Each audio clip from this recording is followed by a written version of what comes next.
Puntahan po natin ang mga balita naman sa lalawigan. Binahang ilang bahagi ng Davao City dahil sa ulang dala ng localized thunderstorm.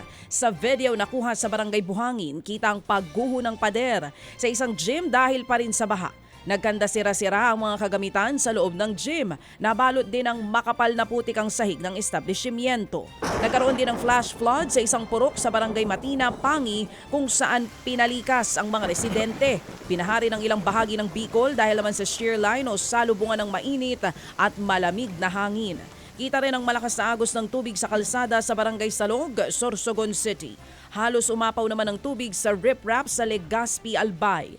Suspendido rin ang klase sa lahat ng antas sa Catanduanes dahil pa rin sa malakas na pag-ulan.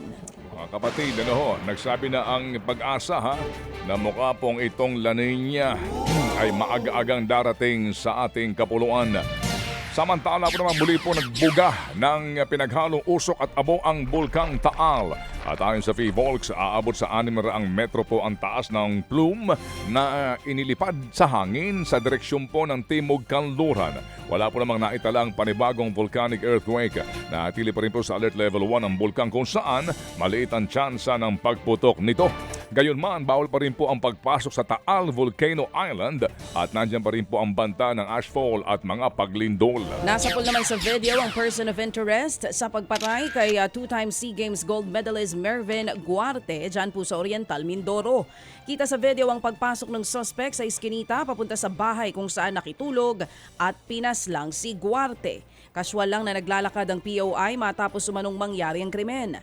Natukoy na raw ng otoridad ang pagkakakilanlan ng lalaki sa tulong naman ng isang testigo. Tumanggi muna ang mga pulis na pangalanan ng person of interest pero kababata raw ito ni Guarte na may sama ng loob sa atleta. Pinaghahanap na siya ng mga pulis sa ngayon. Patay ang isang estudyante sa sunog sa lungsod ng Legazpi sa Albay. Nagsimula umano ang sunog sa isang laundry shop at tumawid sa boarding house na kung saan nandoon ang biktima. Hindi po nakalabas ang biktima dahil sa apoy. Iniimbestigahan na kung anong pinagmulan ng sunog. Samantala, 2 naman ang patay at 5 ang sugatan ng mahulog sa bangin ng 3 sasakyan sa bayan po ng Quezon, dyan sa Bukidnon. Kabilang sa nahulog ang isang truck, van at isa ring motorsiklo.